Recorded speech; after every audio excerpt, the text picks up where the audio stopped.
오늘 우리에게 주시는 하나님의 말씀은 사무엘하 20장 1절에서 3절, 구약 498쪽입니다. 마침 거기에 불량배 하나가 있으니 그의 이름은 세바인데 베냐민 사람 비그리의 아들이었더라. 그가 나팔을 불며 이르되 우리의 다윗과 나눌 분깃이 없으며 이 세 아들에게서 받을 유산이 우리에게 없도다. 이스라엘아 각각 장막으로 돌아가라 하매 이에 온 이스라엘 사람들이 다윗 따르기를 그치고 올라가 비그리의 아들 세바를 따르나 유다 사람들은 그들의 왕과 합하여 요단에서 예루살렘까지 따르니라.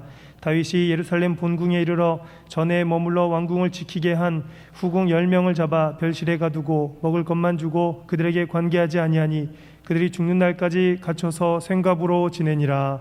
아멘. 오늘은 세바의 반란, 이런 제목으로 말씀을 전하겠습니다. 다윗이 압살롬의 반역을 진압하였습니다. 그런데 그 평화는 오래가지 못하고 압살롬의 반역보다 더 큰 세바의 반역이 일어났습니다. 그러므로 우리는 긴장을 늦추지 말고 항상 깨어 경성하여 기도하며 신실하게 살아가야 될 것입니다. 베냐민 지파에 세바라는 사람이 있었습니다.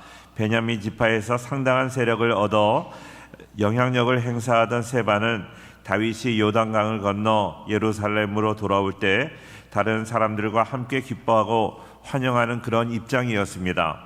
그런데 다윗이 속한 유다 지파 사람들이 다윗을 자기네 지파 왕인 것처럼 의시됐기 때문에 다른 지파 사람들이 연합하여 반발하게 되었습니다. 세바는 그들을 선동하고 지휘하는 반지파 세력의 중추적인 그런 인물이었습니다. 다윗이 예루살렘으로 돌아오는 문제로 유다 지파와 이스라엘 열 지파 사이에 다툼이 벌어지게 되었습니다. 유다 지파가 다윗이 우리의 종친이기 때문에 유다 지파가 앞장서서 다윗을 인도하는 것이 마땅하다고 이야기를 했습니다. 그러나 이스라엘 열 지파는 자기들을 멸시했다고 다윗에게 항의를 하고 있습니다.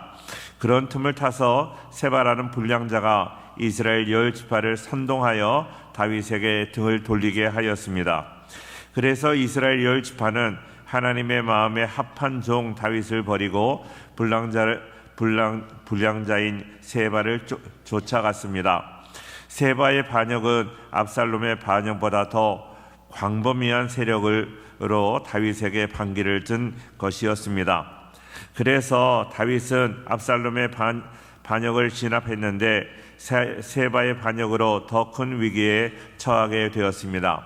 오늘 이런 배경에서 이제 본문이 전개되고 있습니다. 첫째로 우리는 세상 사람들은 불량자가 잘못된 사람인 줄 알면서도 그 잘못된 사람을 따라간다는 것입니다.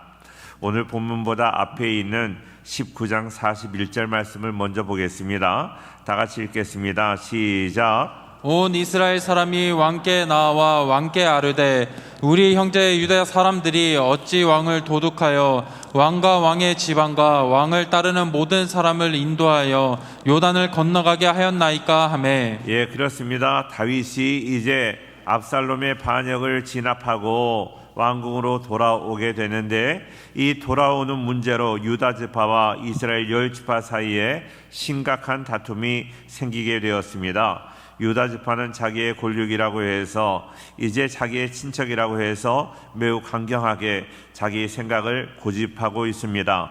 우리가 앞장서서 다윗을 인도하는 것, 안내하는 것 당연하다 하고 말하는 것입니다.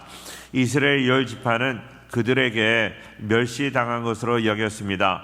다윗과 유다 지파에 대한 불만이 가득하였습니다. 거기에 불량배 하나가 있었는데 그가 바로 세바였습니다. 1절 말씀에 보니까요, 마침 거기에 불량배 하나가 있으니 그의 이름은 세바라고 이야기를 합니다. 불량배는 히브리어로 이시베리알이라고 표현을 하고 있습니다. 벨리알의 아들이라는 그런 뜻입니다. 벨리알의 사람. 자, NIV 성경에는 그를 트러블 메이커라고 하였고 킹 제임스 버전에는 Man of Belial이라고 하였습니다. 정말로 그는 무가치한 사람이고 악마와 같고 사악하고 타락한 천사 중에 한 사람 같다는 그런 의미입니다. 성경에서 불량배라고 말할 때 강도나 깡패나 건달을 의미하지 않습니다. 불량배는 벨리알의 사람, 정말로 마귀가 역사에서, 악령이 역사에서 그가 하나님 앞에 버림받은 무식한 사람이고 무가치한 사람이라는 것입니다. 파괴적인 사람입니다. 하나님의 뜻을 어기고 제멋대로 행동했던 엘리 제사장의 두 아들 홈니와 비느하스를 불량배라고 하였습니다. 하나님이 사울에게 기름을 부어 왕으로 삼을 때에 사울을 멸시하던 사람을 불량배라고 하였습니다. 또 다윗의 정당한 요구를 무시했던 어리석은 나발도 불량배라고 하였고, 아말렉을 소탕하고 돌아오는 길에 짐을 지키던 종료들에게 노획한 전리품을 나누어 주지 말자고 했던 무리들도 불량배라고 이야기를 하고 있습니다. 성경에서 불량배는 하나님의 법도를 따르지 않고 자기 마음대로, 자기 멋대로, 자기 감정대로 행동하는 사람을 통칭하는 말입니다. 이런 사람은 문제를 일으키고 백해무익한 사람입니다. 그런데 오늘 등장하는 세바가 불량배입니다.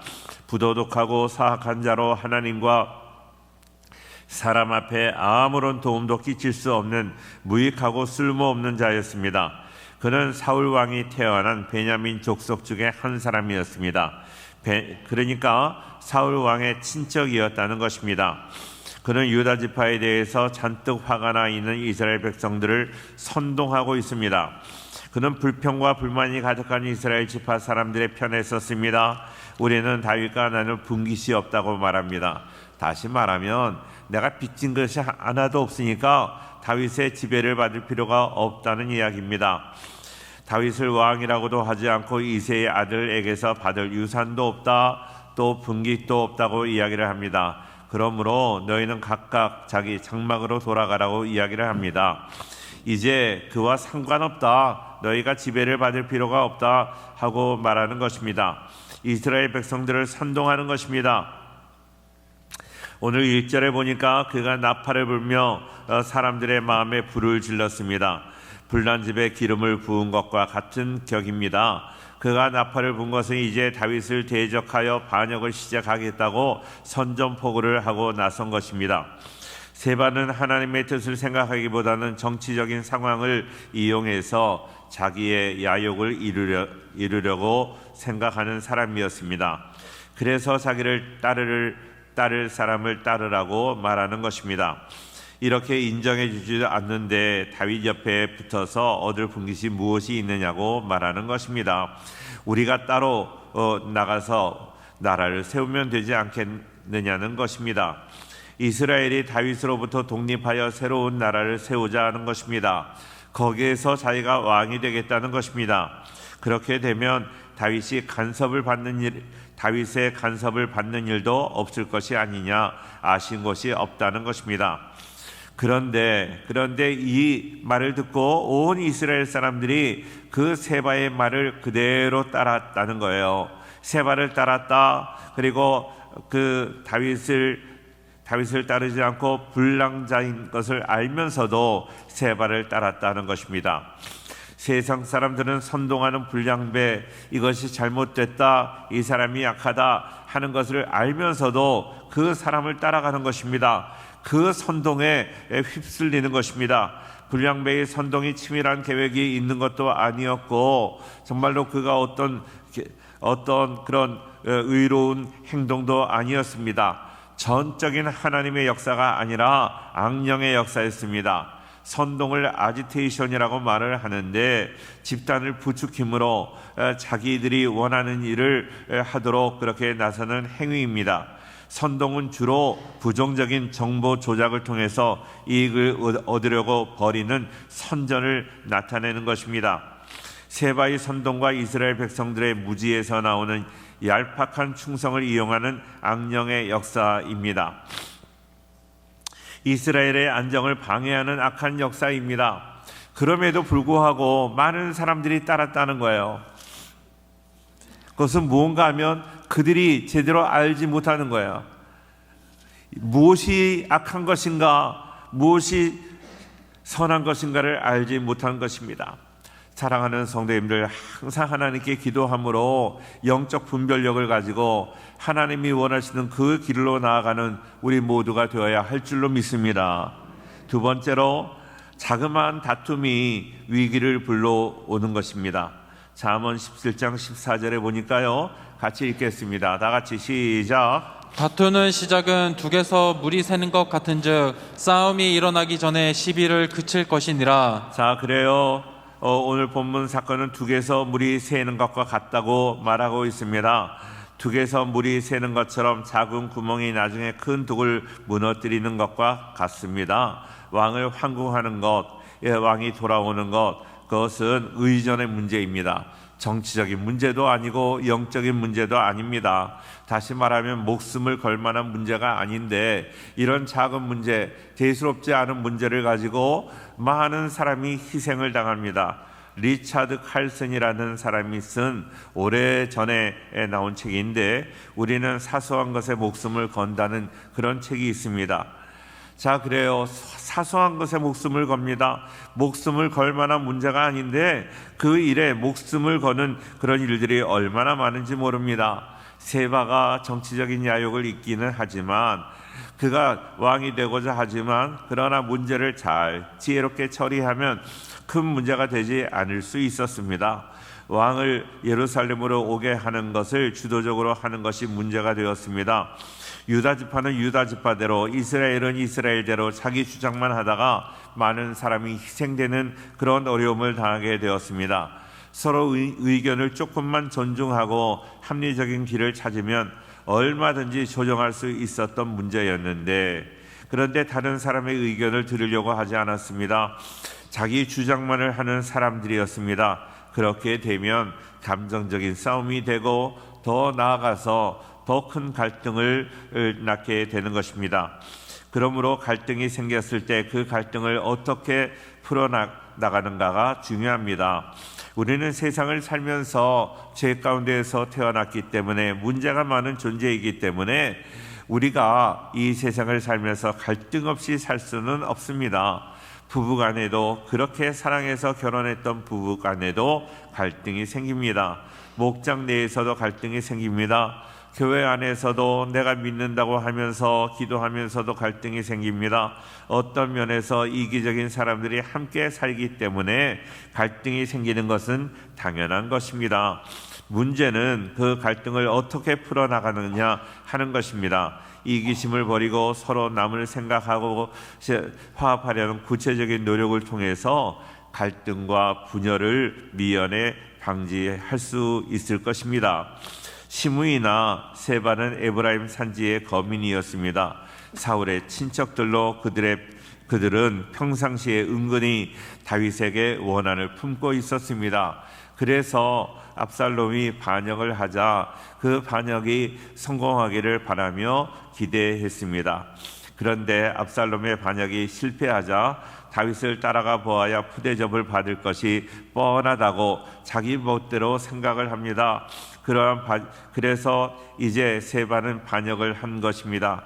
근거 없이, 아무 근거도 없습니다. 다윗이 그들을 푸대접한 적도 없었습니다. 그런데 그럴 것이라고 미리 생각을 한 것입니다. 근거 없는 다윗이 자기를 괴롭힐 거라고 그렇게 오해하는 것입니다. 오해하는 것부터 문제가 생기는 것이죠. 그래서 그들은 다윗이 올 때 유다 장로들에게 시비를 걸었습니다.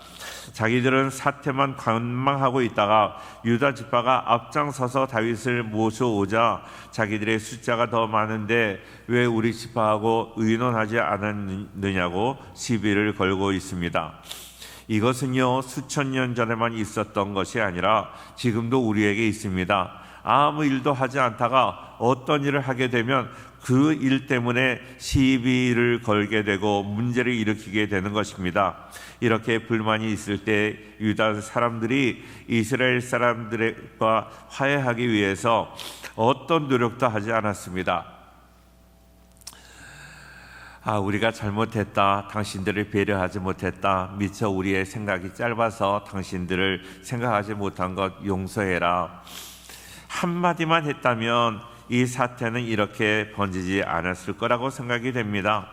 그런데 그들은 화해의 노력을 하지 않았습니다. 세바가 선동할 때 다윗은 기도하거나 회개하는 모습도 보이지 않았습니다. 사무엘하 12장 10절 말씀을 한번 보겠습니다. 다 같이 읽어요. 시작. 이제 내가 나를 업신 여기고 햇사람 우리아의 아내를 빼앗아 내 아내로 삼았은즉 칼이 내 집에서 영원토록 떠나지 아니하리라 하셨고. 자, 그렇습니다. 우리아의 아내 밧세바를 범하는 일로 인하여 나단 선지자를 통해서 하나님께서 말씀하셨습니다. 칼이 네 집에서 영원히 떠나지 아니하리라 그랬습니다. 자, 하나님께서 이제 다윗의 범죄로 인하여 너희 가정을 징계하겠다는 그런 말씀입니다. 계속되는 반역을 통한 비극, 암논이 죽었고 압살롬이 반역을 했고 그 가정에 정말로 우환이 그치지를 않았습니다. 밧세바를 범한 다윗의 가문에 대한 하나님의 심판이었습니다. 그럴 때 다윗은 더욱더 하나님께 철저하게 회개하고 기도해야 그런 재앙이 쉽게 넘어갈 텐데 그러지 못했다는 것입니다. 골리앗과 싸울 때 얼마나 많이 기도하고 믿음의 사람이었나요? 그랬던 다윗이 왜 이렇게 기도하지 않을까요? 이런 어려움이 있는데 사람이 죽는 그런 위태한 상황에서도 기도 한 번 하지 않았습니다. 기도 한 번 하지 않으니까 작은 문제가 크게 되는 거예요. 우리 성도님들 항상 기도할 때 정말로 큰 시험이 올 수 있는데도 그 시험은 그냥 지나가는 거예요. 그냥 지나갈 줄로 믿습니다. 그런데 기도 안 하고 내 힘으로 내 생각대로 내 마음대로 모든 것을 하려고 하면 그 큰 어려움이 더 큰 어려움으로 우리에게 다가올 수 있다는 것입니다. 부단히 회개해야 됩니다. 부단히 기도해야 됩니다. 화해하기 위해서 노력해야 됩니다. 그럴 때 하나님의 도우시는 손길이 함께 할 줄로 믿습니다. 아무리 순수한 의도로 시작한 일이라 할지라도 하나님의 말씀에서 멀어지면 빠르게 오염될 수 있습니다. 그러므로 우리는 늘 말씀에 서서 변화되고 개혁하기를 늦추지 않아야 될 것입니다. 말씀에 서 있는 우리 한 사람 한 사람이 생활 속에서 만들어내는 지혜로운 그 언행이 마침내 우리의 가정과 교회를 하나님이 진정 원하시는 그런 평화의 자리로 이끌어 갈 줄로 믿습니다. 세 번째로 지혜로 승리해야 됩니다. 다윗은 세바의 반란을 진압하기 위해서 군대를 동원했습니다. 다윗은 골리앗을 이겼던 그런 믿음의 용사입니다. 그런데 믿음의 용사임에도 불구하고 그는 모든 문제를 칼의 힘으로 해결하려고 했습니다. 언제나 무기로 사람을 죽임으로 문제를 해결하려고 했다는 것이죠. 아마사에게 유다의 군대를 통솔하는 권한을 주었습니다.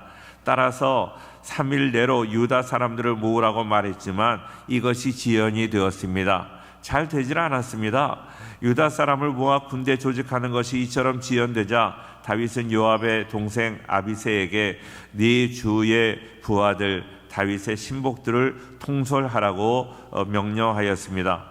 이러한 군대 조직에 의하면 요압은 군대 조직에서 배제가 되었습니다. 다윗은 아비새에게 세바의 반란 군들이 경고하여 요새와든 성으로 피하기 전에, 다시 말하면 요셉을 잡을 수 없도록 도망가기 전에 그들을 공격하라는 것입니다. 세바를 잡아서 죽이라는 것입니다. 그런데 요압은 아마사를 살해하고 동생 아비새와 함께 세바를 추격하고 있습니다. 요압에게 명령을 내리지 않았어요. 아마사라는 사람에게 명령을 내렸는데 아마사를 요압이 죽였습니다. 요압이 아마사를 죽이고 난 다음에는 요압에게 또 명령을 내리지 않고 요압의 동생 아비새에게 군대를 조직해서 세바를 추격하라고 명령을 내렸습니다. 그런데 다윗이 명령을 내린 아마사도 아니고 그리고 아비새도 아니고 그 다윗이 제쳐놓았던 요압이 세바를 추격하고 있습니다. 하나님의 말씀대로 살지 않는 그 다윗에게 하나님께서는요, 다윗의 마음대로 모든 것을 이루어지지 않도록 역사하신 것입니다. 사랑하는 성도님들, 우리가 하나님 말씀대로 살지 않을 때 내 마음대로 되지 않는 거예요. 하나님이 도와주지 않는 거예요. 그러나 내가 하나님 말씀에 순종하며 하나님 기쁘시게 하는 그런 삶을 살아갈 때 하나님께서 나를 통해서 역사해 주실 줄로 믿습니다.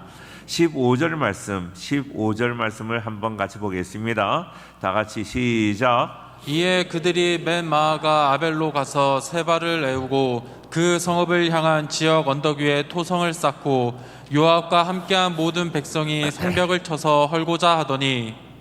자, 그렇습니다. 요압은 아마사를 살해한 후에 군대를 이끌고 세바가 있는 곳을 찾아다녔습니다. 세바가 아벨 성에 있다는 것을 알게 되었습니다. 그래서 아벨 성으로 찾아가서 아벨을 포위했습니다. 그리고 세바를 잡으려고 성읍 옆으로 토성을 쌓고 성벽을 헐어버리겠다. 그러니까 아벨 성벽을 헐어버리고 그 성 안에 있는 세바를 잡겠다는 말입니다. 그러나 그때 성읍의 한 지혜로운 여인이 요압을 찾아옵니다. 그리고 아벨 성읍이 그 유구한 역사를 가지고 있다. 그리고 전통이 있다. 하나님께서 지켜주시는 그런 아름다운 성읍이라고 이야기를 합니다. 지혜로운 여인은 자기 목적을 이루기 위해서 무고한 이들의 피를 대수롭지 않게 그렇게 흘리는 요압에게 하나님의 말씀으로 권면하고 있습니다. 요압으로부터 성읍의 숨은 역적 세바만 잡아준다면 이 성읍을 떠나겠다는 약속을 받은 여인은 아벨 성에 있는 백성들을 설득합니다. 세바를 잡아서 세바를 죽이자 하고 이야기를 합니다. 그 성읍 사람들, 성읍에 숨어있는 그 세바를 잡기는 너무나 쉬웠지요. 그래서 세바를 잡아서 그의 목을 베었습니다. 반역자를 처형해서 요압에게 건네줌으로 성읍은 무사할 수 있었고 이제 세바의 반란은 끝이 나게 되었습니다. 사무엘하 20장 오늘 본문 우리가 읽지는 않았지만 22절 조금 긴데 같이 한번 다시 보겠습니다. 다 같이 시작. 이에 여인이 그의 지혜를 가지고 모든 백성에게 나아가매 그들이 비그리의 아들 세바의 머리를 베어 요압에게 던진지라. 이에 요압이 나팔을 불매 무리가 흩어져 성읍에서 물러나 각기 장막으로 돌아가고 요압은 예루살렘으로 돌아와 왕에게 나아가니라. 자, 요압이 반란을 일으켜서 나라를 세우고자 했지만 그것은 이루어지지 않았습니다. 세바의 반란도 완전히 진압이 되었습니다. 자, 세바 입장에서 아벨성에 숨으면 안전할 것이다 그렇게 생각을 했어요. 죄를 짓고 어디에 가서 숨으려고 생각을 하지만 절대로 숨을 수가 없습니다. 욥기 34장 21절에 그는 사람의 길을 주목하시며 사람의 모든 걸음을 감찰하시나니 감독하신다는 말씀이에요. 22절 같이 볼게요. 다 같이 시작. 행악자는 숨을 만한 흑암이나 사망의 그늘이 없느니라. 행악자는 숨을 만한 흑암이나 사망의 그늘이 없다. 숨을 데가 없다는 거예요. 우리 악을 행하는 자는 어디를 가도 숨을 데가 없습니다. 잠언 15장 11절 말씀도요. 스올과 아바돈도 여호와의 앞에 드러나거든 하물며 사람의 마음이리요. 우리가 하나님 앞에 숨을 데가 없습니다. 그러므로 내가 숨어 다니는 것 아니라 먼저 하나님 앞에 죄를 고백하고 철저하게 회개하기만 하면 우리는 살아날 줄로 믿습니다. 사랑하는 성도님들 기억하세요. 오늘 세바의 반란이 진압이 된 것은 요압이 진압한 것도 아니고 다윗이 진압한 것도 아닙니다. 아무것도 아닌 이름도 나오지 않은 어느 여인, 연약한 여인, 지혜로운 여인을 통해서 그 세바의 반란이 진압이 되었습니다. 우리가 잘 아는 고린도전서 1장 27절에 그러나 하나님께서 세상에 미련한 것들을 택하사 지혜 있는 자들을 부끄럽게 하려 하시고 세상에 약한 것들을 택하사 강한 것들을 부끄럽게 하려 하시며 28절 다 같이 시작. 하나님께서 세상에 천한 것들과 멸시받는 것들과 없는 것들을 택하사 있는 것들을 폐하려 하시나니. 사랑하는 성도님들, 항상 하나님 말씀 안에 거한다면 우리가 세상에서 유명하지 않다 할지라도, 내가 뭐 특별한 사람이 아니라 할지라도 하나님은 우리를 통해 역사하여 주실 줄로 믿습니다. 세상적으로 유명하거나 위대하지 않아도 하나님께 귀하게 쓰임받는 우리 복된 지혜로운 우리 성도님들, 항상 하나님 앞에 두렵고 떨림으로 하나님만 의지하고 살아가는 복된 믿음의 사람들 다 될 수 있기를 주의 이름으로 축원합니다. 기도하겠습니다.